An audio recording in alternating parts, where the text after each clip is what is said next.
loveth judgment, and forsaketh not his sins. They are preserved forever. But the seed of the wicked shall be cut off. I would like to speak, mga kapatid, dito sa verse 28. The Lord preserves His people forever. Amen, amen, amen, amen. We thank you, Lord, once again. Thank you, Lord, for your goodness and blessing. Thank you, Lord, for your grace and mercy that sustains us in times of troubles, in times of problem, in times of discouragement. Surely goodness and mercy shall follow us all the days of our lives, O God. Thank you for your love. Thank you for this church. Thank you, Lord, for blessing Pastor Cesar, Pastor Misael, and their families, and all the saints of this household of faith. We give you all the glory in Jesus' name. Amen. God bless you. Please be seated.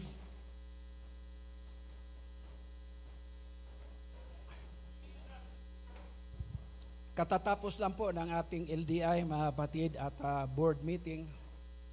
At kagayas binanggit ni Pastor Cesar, hindi po kami natuloy sa Vera, Catanduanes. At nauwi kami, mga kapatid. Sayang yung ticket namin, Vera to Manila. Pero sumakay kami ng bus for almost 12 or 14 hours yata dahil may lugar na matraffic, mabaha at malakas ang ulan. But thank God na ang Diyos po ay patuloy na nag-iingat sa aming mga paglalakbay. Glad to see our Bible School students. Pakitaas ang kamay, lahat ng mga estudyante. May ilang babae. Mga babae na student, pakitaas ng kamay. 1, 2, 3, 4, 5, 6. Praise God, kung nakagalak, mga kapatid. I remember the time when I was enrolled in Bible school in the year 1976. Wow. Alam ko nang nasa isip nyo. That was 1976. I graduated 1977. Noong unang panahon, wala kaming problema ng pamasahe from Mindanao to Manila. Wala din kaming problema, groceries, mga kapatid, provided by the missions. At right after our graduation, hindi na kami in-interview, binigyan kami agad ng fellowship card. Praise God. And from that time, 1977, until today, by the grace of God, we are still in the field. Hallelujah. We are still on the field, and thank God for that. Hindi ko alam, mga kapatid, when I graduated Bible school, hindi ko alam as what the Bible said about Abraham. Hebrews chapter 11, 8 ata yun. By faith, Abraham obeyed God, and he don't know where to go. That's faith. Hindi natin alam kung saan po tayo pupunta. Just take one step at a time. And then you will find yourself that you are always in the right place and you are the right man on the right time. I think Pastor Sister graduated 1985. Praise God. Graduate sila sa ating lahat ng Bible School. First year sa Baguio, second year sa Cebu, third year Manila. Kaya ako po'y masaya na halos kaming lahat na magkapatid na mga pista niyo ay nasa gawain po ng Panginoon. At medyo I am the oldest in the ministry, mga kapatid, kasi 1977 pa nga eh. But thank God,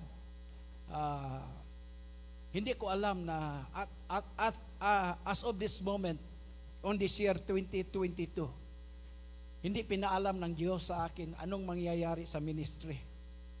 Hindi niya sinasabi, ikaw World Missions Director, ikaw magiging District Presbyter, ikaw wala.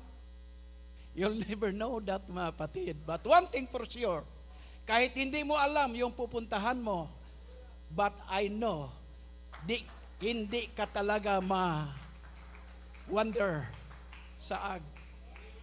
Hindi ka talaga maliligaw, mga kapatid. Amen. Praise God. Thank you, brother from our order brother from Vanuatu. We have met on Kuala Lumpur during the global meeting. Malaysia? Yes. And then I was not able to meet you in Nairobi, Kenya. You were not there, only brother Shiri. Yeah. Praise God. Mapalag kayo, mas gwapo tayo sa kanya, mapatid. Yan yun din. Hindi naman intindihan yan eh. Hallelujah. Praise God. I think you should know who you are. Kaya nga, kailangan sa Filipino citizen, you must know your rights. Pag hindi mo alam yung rights mo, mga kapatid, mabilanggo ka na wala kang kalaban-laban. If you know how to mention Republic Act, so and so, parang bersikulo din yan, mga kapatid. Praise God. You should know your rights. In God's kingdom, you must know who you are. Amen. Praise God. We are God's children. We are brothers and sisters. We are not grandchildren of God. We are not nephews and nieces of God. We are God's children. Amen. He is our Father. He is not our uncle. He is not our grandfather. He is not something that we have nakita natin sa mundong ito, mga kapatid. But He is our everlasting Father.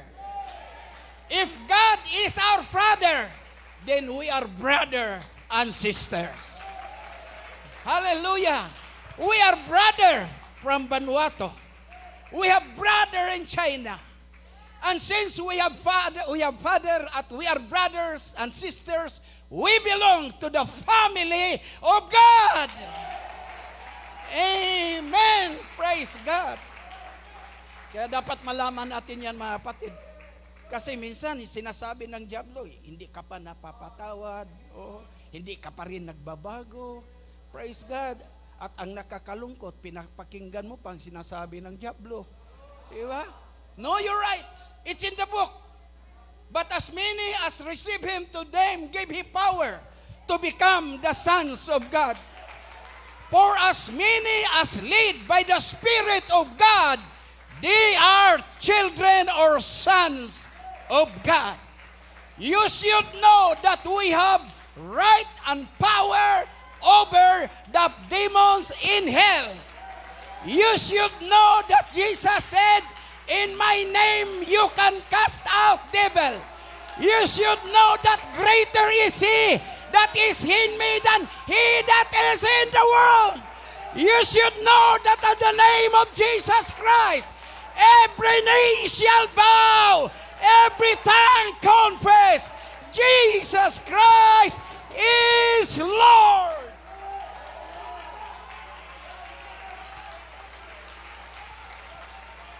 Hallelujah. You should know that.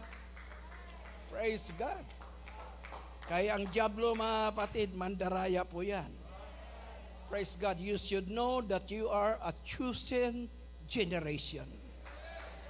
Peculiar people. Pag sinasabing peculiar, iba ka. You are one of your kind. Amen. Praise God. A holy nation, royal priesthood. Kaya may mga bagay na hindi na natin pwedeng gawin eh. Why? Because we are the chosen generation. You cannot do the thing you used to do before. Mayroon nga tayong inawit, the thing I used to do, I do them no more. Diba? The thing I used to do, I do them. Yes, praise God. Noong una, mahilig kang ng disco, you do them no more. Yung sa una, mahilig ka sa gambling, you do them no more. Sa una, may pagkabakla ka, you do them no more.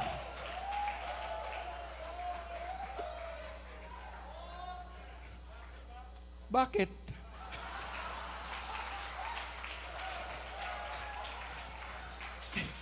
Amen. Praise God. Kaya huwag kayong malungkot, huwag kayong manghihina kung pinagbawalan tayo magsigarilyo, pinagbawalan tayong maglasing, mga kapatid. Why? You are a chosen generation. Amen. Tila bagay nagkasakit tayo.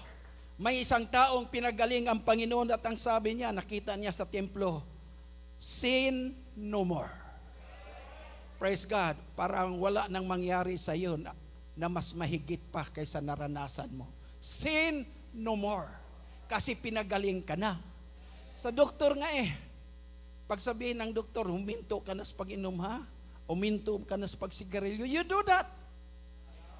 Bakit po, mga kapatid? Para magkaroon ka ng magandang katawan or magkaroon tayo kalusugan, mga kapatid. The same thing sa ating Panginoon. Hindi ka na pwede. Huwag ka ng ganyan. Huwag ka ng ganito. Because your body is the temple of the Holy Ghost. Amen. Hallelujah. We should know that. Hindi po tayo inistrikto ng Panginoon, mga kapatid. Dahil gusto lang niya na yun ang gagawin natin. But God is so concerned that we will not be entangled with the things of the world. And our body become the temple of the Holy Ghost. Paul said, you are not of your own, for you are bought with a price. Therefore, glorify God in your body. Hindi na tayo sa sarili natin dahil binibili na tayo ng Panginoon sa kanyang banal na dugo.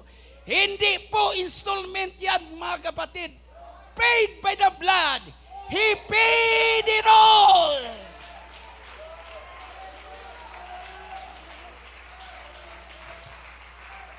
Kaya I'm talking now about being a generation of people of God na pinili, hinirang ng Diyos. Sa tingin ko, mga kapatid, tatlong klase lang ang mga tao sa mundo. Una, Hudyo. They are God's chosen people. They are God's model. Pinapakita ng Diyos paano niya alagaan ang mga taong hinirang pinili-pili niya. Kaya the Jews become a showcase of God's goodness, mercy, and judgment of God. Nakikita yan ng buong mundo because only the Jews worship one God. Kaya nga monotheism. And God shows to the world that the Jews are God's chosen people. They are different from all kinds of people. Ibang-iba sila. May pinagbabawal na dapat hindi nila kainin. May susuotin sila na makikita that they are really a Jews. They are doing their worship every Saturday just to let the world know that His people worship Him, mga kapatid. So yung mga Hudyo, God's chosen people dyan, huwag na tayong mainggit at magsilos dyan, mga kapatid. Karapatan ng Diyos yan, na siya ay mamimili upang ipakita niya a showcase to the world. This is how I treated and I bless my people. Kaya ang sabi ng Diyos, I will bless them that bless you, and I will curse them that curseth you. Wherever you go, you will always be a blessing. Amen. Ang pangalawang klase ng tao, mga kapatid, ay itong mga hintil. Ang hintil ay hindi Hudyo, hindi sila mga lahi ni Abraham. Ang mga hintil po, mga kapatid, ay hindi po kasama doon sa lineage o sa mga descendants ni Abraham. Kaya pag hintil tayo, hindi ka Hudyo. Tanong ko lang sa inyo, kayo ba'y hintil or Hudyo? Sa pagmumukha natin, hintil talaga tayo, mga kapatid. Ang hintil, mga kapatid, mga tao yan na they are not God's chosen people. Pag hindi ka Hudiyo, you are not people of God. Praise God. Yun ang mga hintil. Pag we talk about hintil, Americans, hintil yan, mga kapatid. Basta hindi Hudiyo, ang tawag doon ay hintil. Praise God. But there is a ikatlong klase ng tao, mga kapatid. Hindi rin ito Hudiyo, hindi rin ito hintil. Praise God. And that is the church. Amen. This is the church. Kaya nga sabi ni Paul sa Romans chapter 11 na ang mga Hudiyo ay tunay na olibo ba yun? Tunay na olibo. Ang mga Hudiyo naman ay olibo pero wild. Hintil, mga wild olives. At dahil ang mga Hudiyo ay hindi sumusunod sa Diyos, hindi po ang puno ang pinuputol. Sanga lang. May sanga ng hintil pinutol ng Diyos. At doon, yung wild olive na hintil, pinutol din ng Diyos at idinugtong. Tawag doon sa agriculture is grafting. Doon nakasumpay. Anong sumpay? Nakadugtong, mga kapatid. Ang nangyayari po doon, yung wild olives ay nakasir na po sa blessing ng tunay na olives. Amen. Kaya sabi ni Paul, be careful you Gentiles.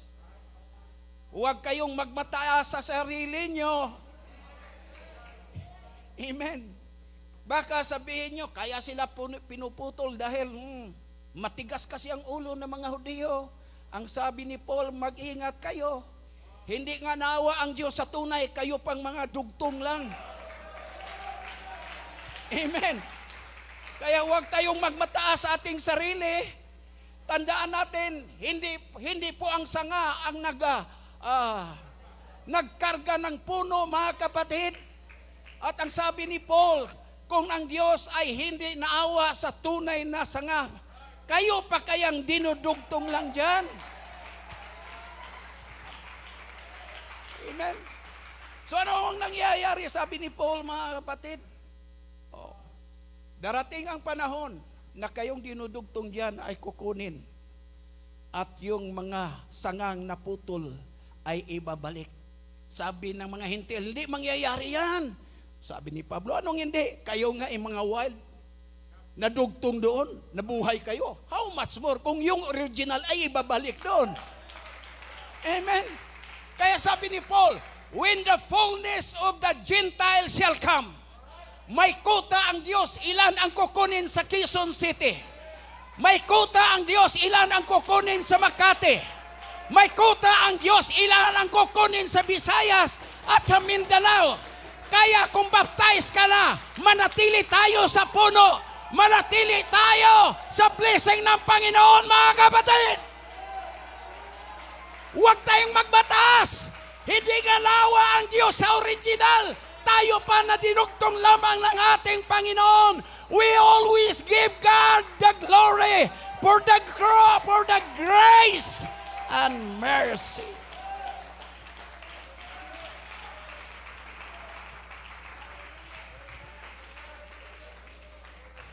Kaya tayong nabautismuhan na, tumanggap na ng Holy Ghost at nilagay na sa puno, mga kapatid. Huwag na kayong umalis diyan. Praise God. Manatili tayo dito. Kasi sa pagbabalik ng Panginoon, hindi niya kukunin yung Hudiyo, hindi rin hintil.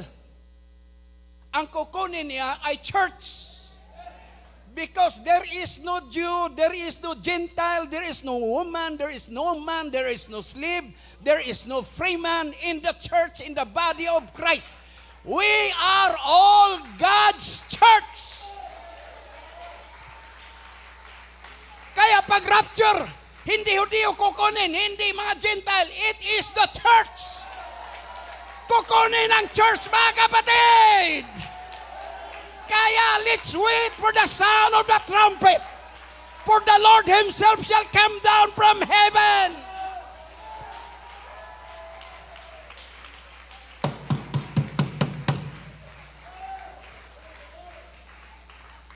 Woo! Akala ko trumpita na yun. Mga kapatid, praise God. Ang rapture, para lang yan sa church.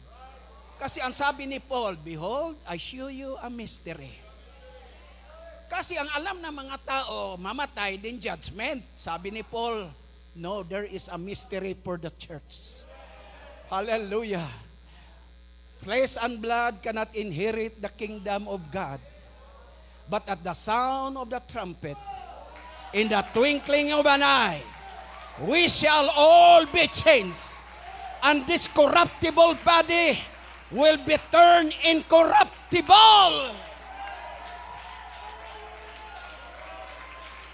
Amen.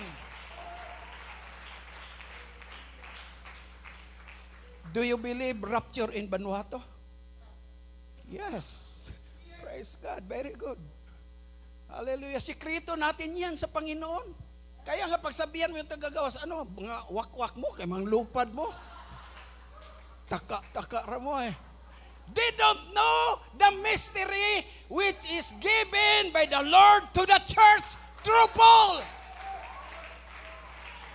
Kaya sabi niya, mga kapatid, ayaw kong malungkot kayo. Pag may namatay sa inyo, ayaw kong malungkot kayo kagaya sa mga taong walang pag-asa.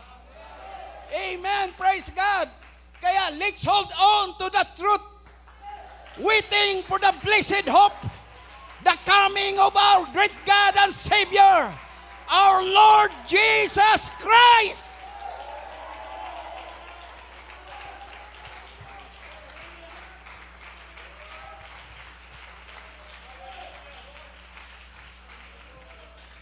Pastor, maliligtas pa bang mga hintil pagkatapos ng rapture?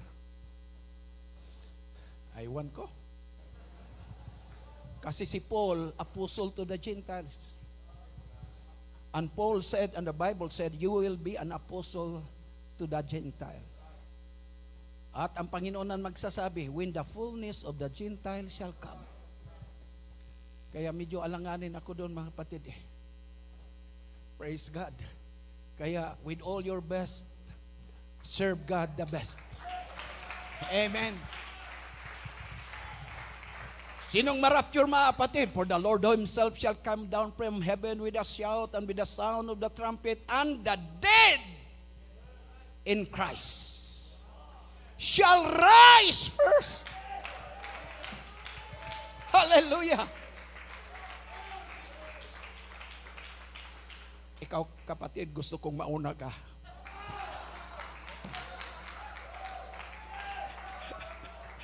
The dead in Christ shall rise first. At kung buhay pa kami ni Pastor Cesar, in the twinkling of an eye, yung katawan niya at katawan ko, mga kapatid, papalitan na yan. Yung katawan na yung mga arthritis, ay iwan yan kasi yung mga lahat ng mga sickness sa mundo yan eh. Kaya nga tayo nagkasakit kasi katawan natin eh, ginawa lang galing sa alabok, mga kapatid.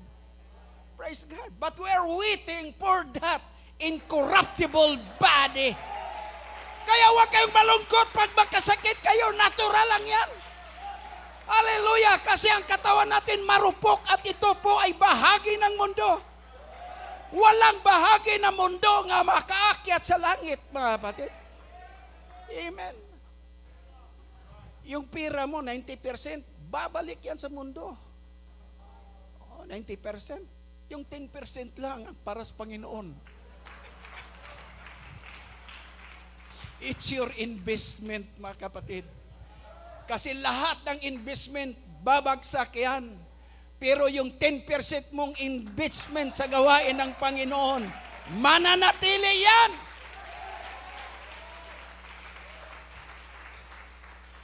God has a church and it is called Holy Church. God has a people and it is called Holy. God has a day and it is called Holy Day. God has a book and it's called Holy Bible. God is a spirit and it's called, and God has money and it's called Holy Tithes.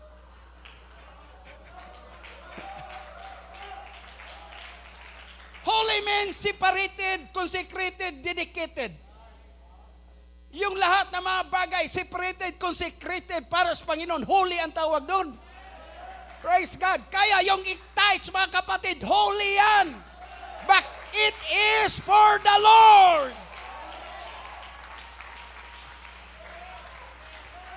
At pastor lang ang tumanggap niyan. Huwag nyo igastos yan. Hindi yan recorded. Kaya doon sa church, sabi ko sa mga tauhan ko, when it comes to the prayer of tithes and offering, call me. Sapagkat ako talaga ang manalangin dyan. Kaya mula doon, mga kapatid, wala nang membro na manalangin para doon. Oh. I will pray for it because you bring it to the house of God and I am in the house of God. Amen. Praise God. Kaya, yun ang ginawa ko, mga kapatid. Yung ibang mga opening prayer yan, sa inyo yan. Pero yung tithes, ako talaga mag-pray doon, mga kapatid. Because only pastor can pronounce blessing. We will bless them because they gave. Kaya napakahalaga talaga diyan, mga kapatid. Na sa buhay natin, may mga bagay that we are dedicating it for the Lord. And it is called holy. Kaya nga tayo, holy people, because we are separated, consecrated, and dedicated for the kingdom of God. Amen. May nabasa ako, why worry? Bakit daw? Anong worry sa Tagalog? Ba't kayo malungkot? Maraming problema, pastor. May solusyon? Wala. Wala, pastor eh. Walang problema. Ba't malungkot ka? Ba't malungkot ka? Wala palang solusyon na eh. May problema ka, pastor. May solusyon? Wala. Meron, pastor. Ba't malungkot ka? If you have problems with solution or no solution, why worry? Amen. Kaya nga, if you keep on worrying, it doesn't work. Hindi madagdagan ang buhay mo niyan, mga kapatid. Buti pa, uminom ka ng Coke kasi Coke adds life. Hallelujah, praise God. Kaya kailangan talaga natin na sa panahong ito, mga kapatid, don't you know? Huwag natin sabihin, dahil mag-gera na doon sa Ukraine at mag-gera na rin sa Taiwan, ang gulo ng mundo, malapit na talagang dumating ang Panginoon. Alam nyo, when Jesus comes, people is in business. Kagaya sa panahon ni Noah, may marriage celebration, may kasalan, may nagbibinta, may bumibili, may nagpatayo ng bahay. Lahat-lahat, people are engaged on ordinary works. They don't expect that at the noonday, the flood will come.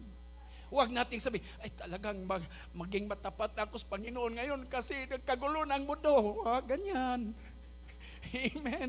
Huwag mong sabihin, lakas ng bagyo, babalik ng Panginoon. Hindi ganyan. Praise God. He will come as a thief in the night. You don't expect it, mga kapatid. But all we have to do is just keep on praying, trusting, believing God. Hallelujah. Maraming tao, wala ng pag-asa, pastor, wala ng pag-asa. Nakikita namin sa mundo, kahit anak namin, paaralin pa Oh, wala na rin pag-asa mga anak namin. Bakit? Kasi maliit pa nga yung mga anak namin, special child na. Maliit pa yan, mga autism, autism na, normal tingnan pero autism. Ano nangyayari? Kasi ang mundo ngayon puno na ng mga gadgets, mga kapatid. Kaya sabi niya, wala na yata pag-asa mga anak natin kasi yung mga anak natin maliliit pa, mga kapatid. Nako, pwede mong hindi bigyan ng gatas, bigyan mo na ng cellphone. Wala na. Iba ng utak ng generation natin. Amen. Alam mo na yung cellphone, mga kapatid. Sa una, manawag ka sa Philippine long distance, pipila ka pa. Oh, pero ngayon, right at your palm, hawak mo ang cellphone, mga kapatid. Tatawagan mo kahit saan sa mundo. Matawagan mo kaagad. Makikita mo pa, nakalive pa kayo.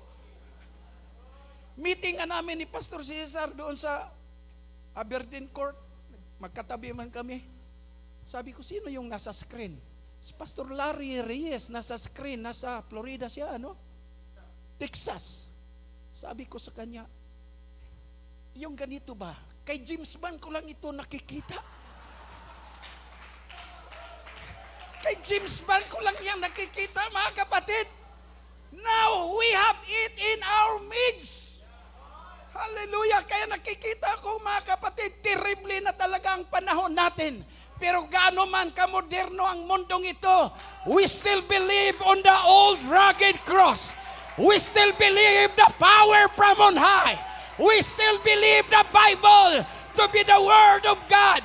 We still believe that the Word of God, hallelujah, kahit bugaw-naw ang mundo, ang Word of God ay manatili.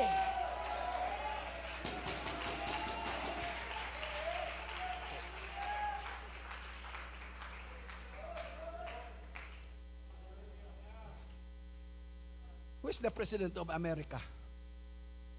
Joe Biden. Who is the President of the Philippines? Wala akong paki sa inyong presidente. Basta kami BBM Sara Duterte.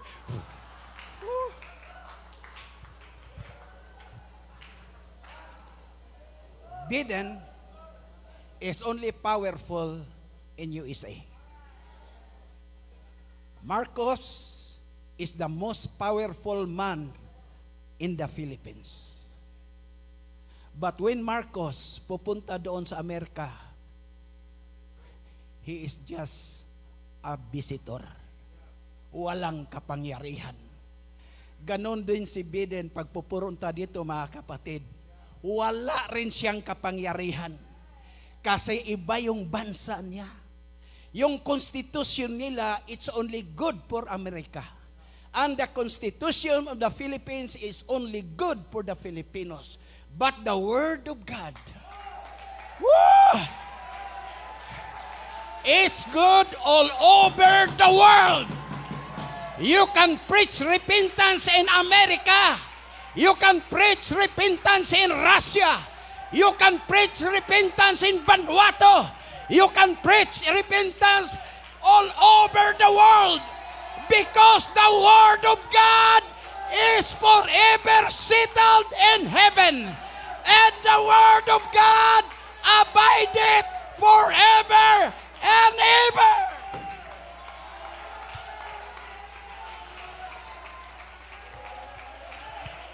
Hallelujah. Praise God. You may be seated. Kaya nga, we are planning, mga kapatid. Aywan ko, binanggit ni Pastor Cesar. Someday, or one of these years, we will be sending out Filipinos throughout the world. Amen. Praise God. You know, the Word of God, it's not under any constitution. It's not under of any nation, mga kapatid. Kaya nga, plano natin, we'll be sending out Filipinos all over the world. Kaya maghanda kayong mga estudyante dyan. Amen. maganda po ang kinabukasan niyo sa ministry. Hallelujah. We will be entering the open door, global open doors, mga kapatid. Hallelujah. At anong gagawin natin diyan? May sumusulat sa amin, marami na. Sir, we are here in this corner of the world. I-recognize nyo lang kami as missionary, as pioneer minister. Wala nang problema sa assistance, may trabaho kami. Wala nang problema sa binyo, malaki ang bahay namin. Kaya ang mangyayari dito, mga kapatid, mag-conduct kami ng parang seminar sa lahat ng mga Pilipinos all over the world. Tuturuan sila how to start the work, mga kapatid. And in God's time, in any corners of the world, there will be many Filipinos. Maghanda kayong mga young people dyan, mga estudyante ng ating Bible School. Praise God!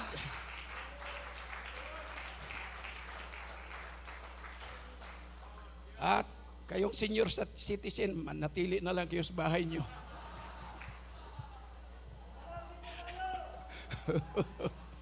Manatili na lang kayo sa bahay nyo, mga kapatid. Prayer warriors na lang kayo. Hallelujah. The word preserve is very important. As what I have said, many people are losing hope. Marami sila nakita sa unahan na talagang kahit mga investor, mga kapatid, they say darkness ahead. Kaya para bang wala nang pag-asa. Pero sa giyera, advance yung sundalo na may night vision. Pag may night vision ka, ang kalaban mo mawala, mga kapatid. Nako, iisa-isa mo lang pagbariling mga yan. Kitang-kita mo kahit gabi. You can win the battle even on the night time if you have night vision. And the church shall wear the night vision. It is the vision of faith. Hallelujah. People saw darkness, but we see wonderful and glorious light. Hallelujah! Ang mundo nakikita nila walang pag-asa. Ngunit tayo, we are looking for that blessed hope, the glorious appearing of our great God and Savior, Jesus Christ. Hallelujah. Preserve, definition of preserve, to keep safe from injury, harm, or destruction. Kaya mayroon tayong mga Philippine eagle, they belong to endangered species. Mga ordinaryong, mga extraordinary na mga hayop na nagbigay sa atin ng karangalan. Ang Philippine eagle is considered as the most beautiful eagle in the world. And it's only found in the Philippines, in Davao. Kung mamatay po ang lahat ng mga eagle na yan, then mabura na tayo sa mga global o sa Guinness Book of Record. Kaya under protection sila ng government. Yung Bunawan na lugar doon sa Agusan del Sur ay nagiging sikat dahil kay lulong na isang crocodile. The biggest crocodile in the world. Turista ang dadami pumupunta sa Bunawan upang tingnan lang si lulong, mga kapatid. But after 6 or 1 year, namatay si lulong. Ang finding nila, na-stress daw.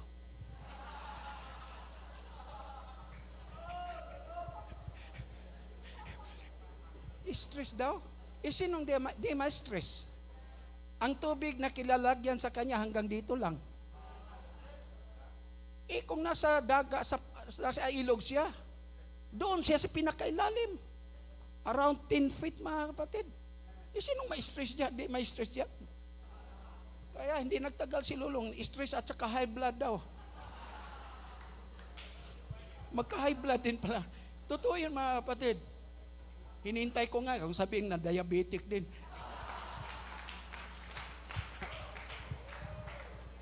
Nasikat ang punawan dahil sa kanya. Ngunit nang namatay siya mga kapatid, wala ng mga turista doon na bumibisita. Bagsak ang kanilang economy. Kaya ngayon, iniingatan na talaga yung lahat ng mga bagay o mga hayop na malapit ng mamatay, kagaya nung malaki ang mata sa Bohol. Tarsier. It's the smallest monkey in the world with the biggest eyes. O sa mga sanoog, mga sana, mga taga-Bohol, ang pinginig yun ng tarsier. Lino, Lino. Ayaw na, sige ka og tarsier do. They've got to be protected. Kahit yung Philippine Cobra, iingatan yan. Bakit? Nasisira ang tinatawag nilang ecological balance. Oh. Kaya dapat ingatan yan. Kaya ang gobyerno gumastos ng malaki upang ingatan lang ang mga bagay na yan. And don't you know that oneness people, United Pentecostal Church people, we are God's people. We are preserved by God. Iiningatan tayo ng Diyos. Binabantayan tayo ng Panginoon. He preserved us from injury. He preserved us from destruction. Hallelujah. Why? Bakit tayo iningatan ng Panginoon? Wala ng grupo ng mga babae na mahaba ang buhok. Kayo lang. Sasabihin ng mundo, lahat ng mga babae, putol na yung buhok. Huwag mong sabihin ganyan. Kasi dito sa park, may mga babae pa na mahaba pa. Preserved by the Lord. Hallelujah. Sasabihin ng mundo, lahat ng mga babae talaga nagme-makeup na. Huwag ganyan. Kasi may mga dalaga at babae, mga biyuda dito, walang makeup mga yan. Amen. Praise God. Walang makeup. Dalawang biyuda sa harap. Praise God. Wow. Diba? Preserve kasi yung kala ng mundo mga kapatid. Kuha na niya ang mga babae. No, sir. You are preserved. You are being protected. And it is by the Word of God and by the Spirit of God.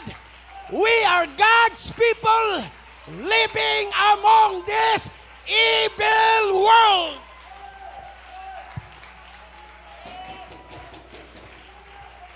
Iningatan ng Diyos ang mga lalaki dito.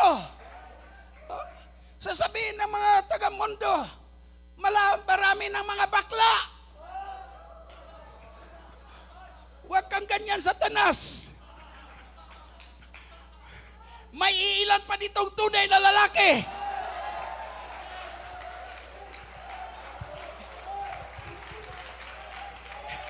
Amen. Praise God. Ang ibig kong sabihin, mga kapatid, we are God's people. We are not people of the world. We are in the world, but we don't belong to the world. Hallelujah!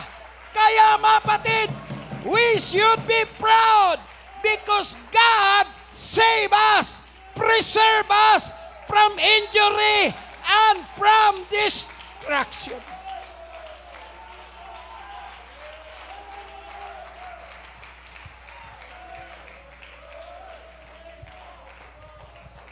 Woo!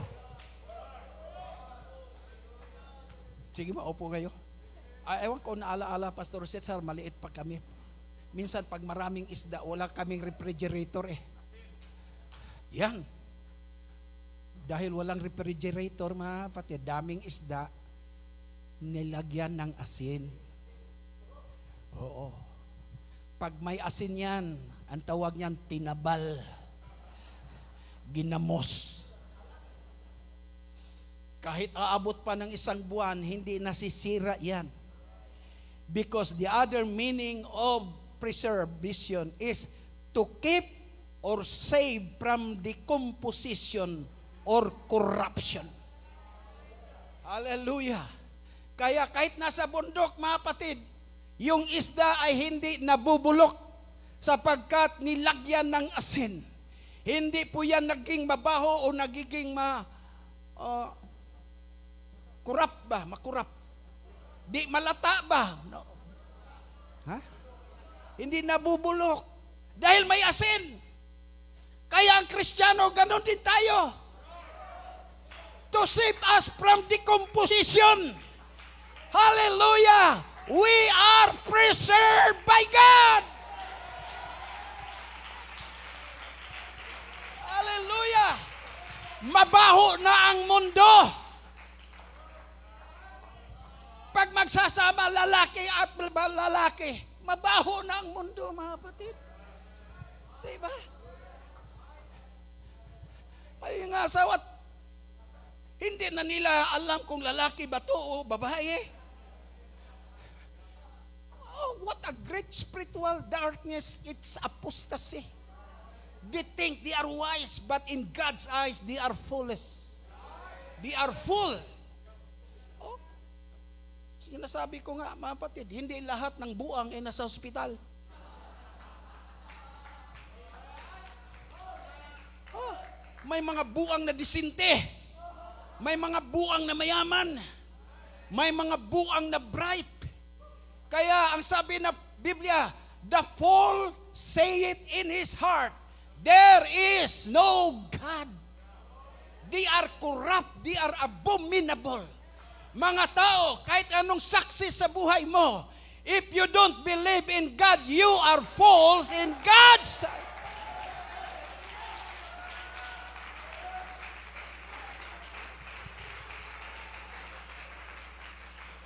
May association, di ba? May mga association sa mga lumpo. May basketball sila gamit ang wheelchair. Mayroon din silang takbo sa takbo, mga kapatid. Gamit din nila wheelchair. Yung mga bulag, may association ang mga bulag. Masahe, mga kapatid. Oh, marunong sa piano. Kahit bulag sila, mga kapatid, makapakinabangan pa. Pero walang association sa mga buang.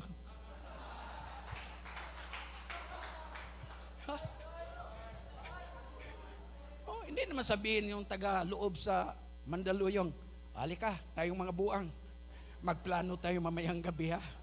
Sige, itong alam mo yung pinto, makalabas lang yan sila. Kung open yung pinto, but never naaakyat yan at lalayas, mga batid.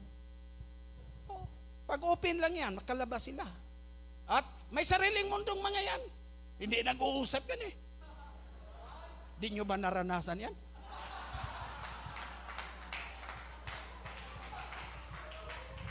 Wala. Kaya nga sabi ng isang teacher sa nursing, sinabihan niya yung mga nurses, mga kapatid, na mag-duty doon. Pagpapasok kayo sa ospital, huwag niyong awitin yung top of the world. Kasi awit yan ng mga buang. Top of the world. Kasi yung mga buang, they don't mind, they have their own world. Wala silang pakialam.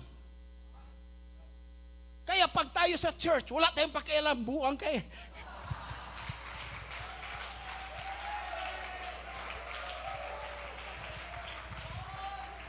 Kahit nasa church ka, may sarili kang mundo, ayaw mo makihalubilo, ayaw mo makipag-usap.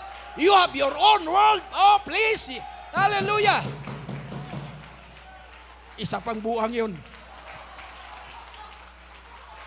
Oh, yes! There is no unity sa mga buang. But there is unity among the brethren. How good and pleasant it is for brethren to dwell together in unity.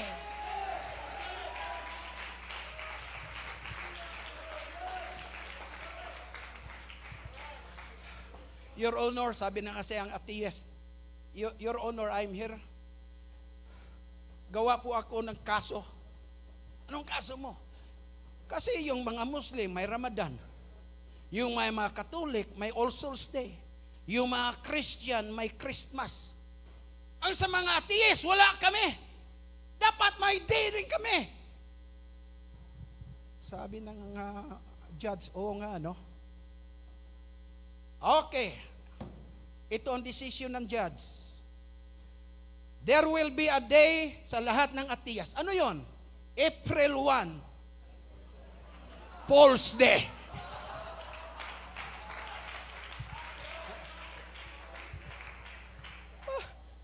Gusto pang mag-enjoy, mga kapatid. God preserve us. Kaya pag tayo po hindi preserve ng Panginoon, mabulok ang buhay natin. Magiging mabaho tayo, mga kapatid. Pag ayaw natin ang salita ng Diyos, ang siyang maghari sa buhay natin, sira yung buhay natin. Ang babaho po natin, mga kapatid. But thank God we came to the church. Mayroong asin dito. Pinipreserve tayo by the preaching of the Word of God.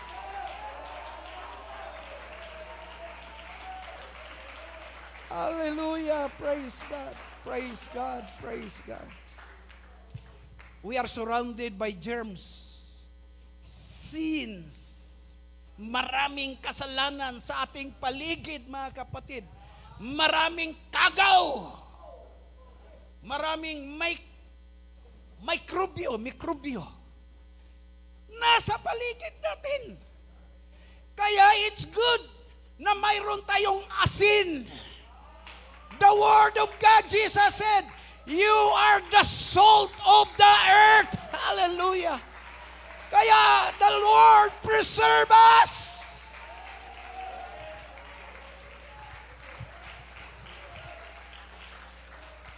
Kaya masaya kami ni Pastor Cesar. Siya dito, mga kapatid, ang Assistant Superintendent sa Luzon. Ako din sa Mindanao. With all our best, gusto naming ituro sa ating kabataan because 20 or 30 years from now, we are going home. Pauwi na kami. Praise God. Siyempre, ayaw naman namin mag-preach, edad namin 150, maawa naman kayo. Wala na. Ayaw na, si Misia, mga kapatid. Kung nasaging pa na ba, mauna na saha. Di ba? Yung saging, mayroong katabing maliit na, kung puputulin na yung saging dahil hinog na, ando na naman yung isa. Kaya preserve yan si Michael, may Misael na yan, mga kapatid. No? Because life is like that. We will not be forever here. Praise God. Hindi po tayo manatiling ganito, mga kapatid. Every day we are changing. Kaya our relationship, husband and wife, kailangang very strong. Amen? Kaya yung misis nyo, mahalin nyo yan. Praise God. Halikan ninyo yan. Yakapin ninyo yan. Praise God.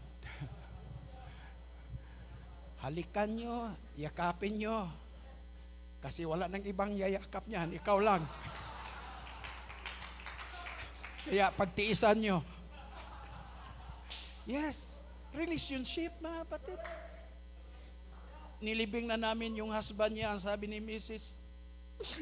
Pastor, bakit umiyak ka na? Nalibing na yung mister mo.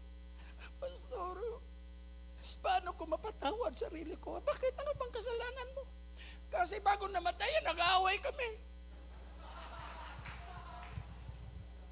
Kahit pastor siya, talagang sinabihan ko siya ng masama, sinigawan ko siya. Yung pala'y pagka-umaga, kumatos na siya. O kayo mga misis, huwag kayong palaging inaaway yung mister nyo. Kung mag-away man, mag-reconcile ka agad. Gawa kayo, usap kayo doon sa negotiation table, mga kapatid. Praise God, because you'll never know. pagising sa umaga, gatuskig na ng imong bana. Di ba? Di natin alam yan. O kahit na mga anak mo, praise God, kahit sino na mayroon tayong relationship, mga kapatid, huwag kayong matulog. Kaya nga sabi ng Biblia, huwag niyong palubugan ng araw yung mga alitan natin. Settled it on the daytime. Amen. Praise God. Kaya kayong mga mister dyan, mahalin yung misis nyo. Kahit maldita yan. Alam mo niyo man yung mga babae, kaya nagmaldita yan kasi hindi nyo pinapansin. Kayong mga babae, nagpadabog-dabog yan, mga kapatid. Nagpapansin lang mga yan eh.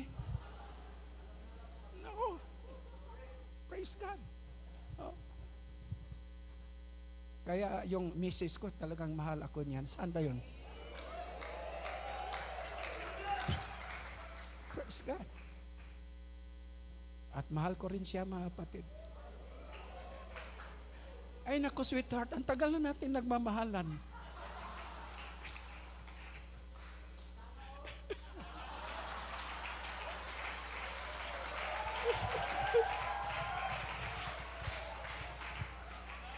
Amen, praise God.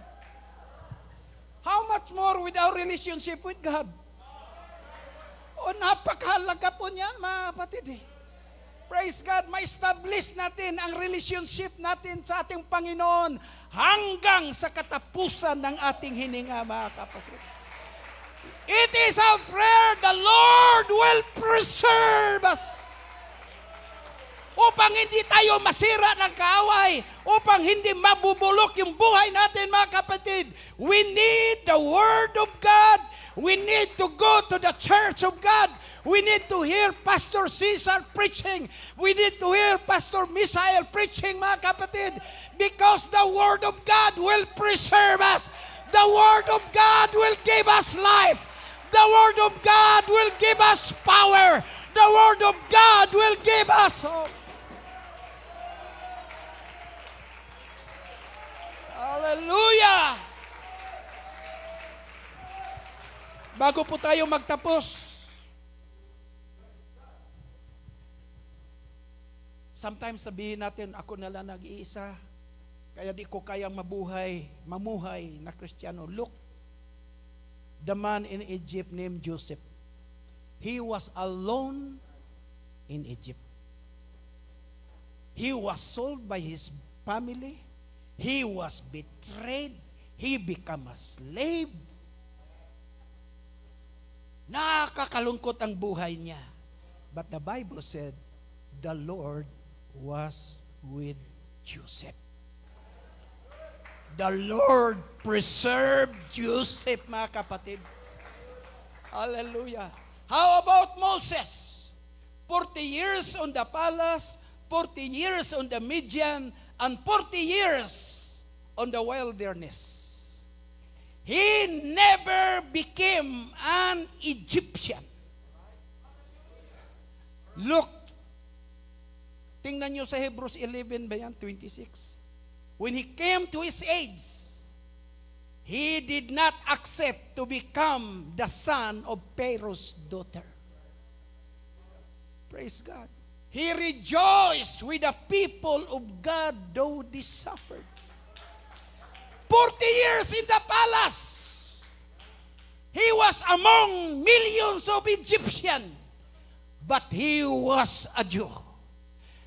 We are living in a million of godless people, but here we are just like Moses. We stand with the Word of God. We are not destroyed because the Lord is our shepherd. We are not corrupted because the Word of God is blessing us. Hallelujah. Romans 11:3 and 4. Ang sabi po ni Elijah, Lord, they have killed your prophets. They have digged down thine altars. I am left alone. They seek my life. Kaya nga nagka-depress na itong prophet of fire, mga kapatid eh. Sinasabi niya, patayin mo na ako. Can you believe that? He was thinking that he was alone among the millions of people in the world. Di ba may time sa buhay mo na para bang isip mo, nag-iisa ka? Kahit kasama yung mga tao mapatid, but you feel alone? Di ba yung maraming nag-suicide? Wala naman nag-suicide ng mga pulyo. Wala namang mabulag nag-suicide. Di ba? Sino yung mga tumalon dyan? Yung mga estudyante. Mga lalaki. Walang senior citizen nag-suicide. Namatay lang sa gutom. Meron. Di ba? He was alone. And once it came in your life, yun napakalungkot. Parang may awit si Nora Honor dyan. All alone am I, ever since you said goodbye. All alone with just a bit of my heart. Diba? People all around, but I don't hear a sound. Ano tugtong nun? Just the lonely beating of my heart. Pang-suicide ang awit na yan. Kaya sabi ni Elijah, Lord, kill me, I'm the only one. Ako na lang nag-iisa. Pinapatay yung mga propeta, ginigiba yung mga altar. Panginoon, ako na lang nag-iisa. Sabi ng Diyos, tumahimik ka. Ikaw talaga dyan. What the Lord saith to him. Oy Elijah, verse 4, but what seeth the answer of God unto him? I have reserved.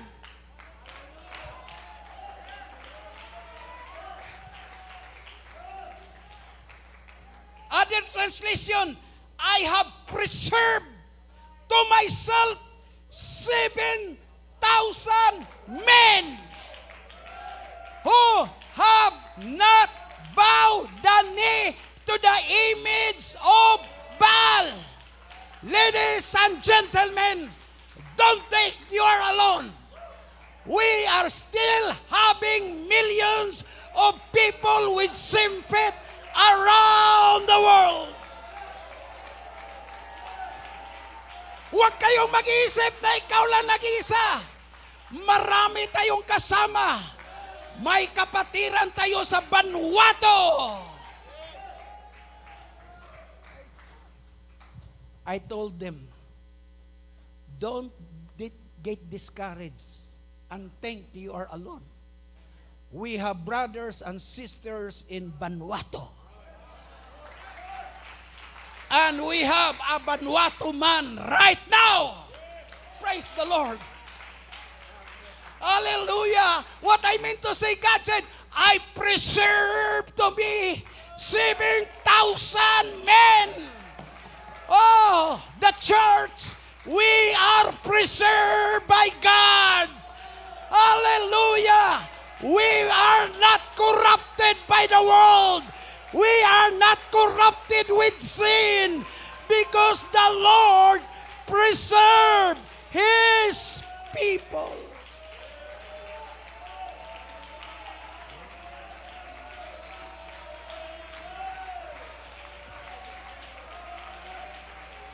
Last verse po mga kapatid. 1 Peter chapter 1, 4 and 5.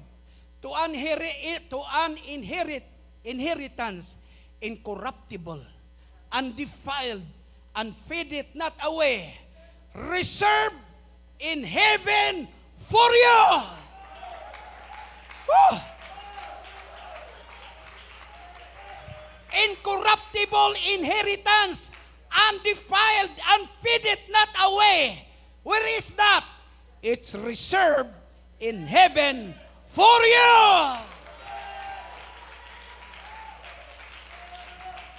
Now, pag may kasal, may invitation, dala-dala mo yung invitation mo. At your room around that venue, and you are looking for your name. Praise God. Then you find your name. Reserved for Mrs. Luz Pistaño. Reserved for Pastor Mario Pistaño. Wala nang ibang makakaupo doon. ako lang. And our place, inheritance in heaven, is reserved for you. Amen! Hallelujah! Kaya patuloy tayo sa paglilingkod, mga kapatid. Allow God to preserve us. We will not become worldly people, but we are godly people. We are preserved and we have a reservation in heaven. Clap your hands to Jesus. When the trumpet of the Lord shall sound, and time shall be no more, and the morning breaks eternal, bright and fair. When the dead on earth shall gather over on the other shore, and the roll is called up yonder, I'll be there. When the roll is called up yonder, when the roll is called up yonder, when the roll is called up yonder, when the roll is called up yonder, I'll be there. Ang sabi ng Panginoon, nag-report sila, Lord, pinalayas namin ang mga diablo. Lord, pinagaling namin ang mga kitungin. Lord, nabuhay namin maguli yung namatay. Lord, maraming mga tao naliligtas, Lord. Ang saya namin. But the Lord said, rejoice not on the miracles, but rejoice because your names are written in heaven. Hallelujah! Dapat tayong masaya sapagkat ang pangalan mo'y naitala na sa aklat ng buhay.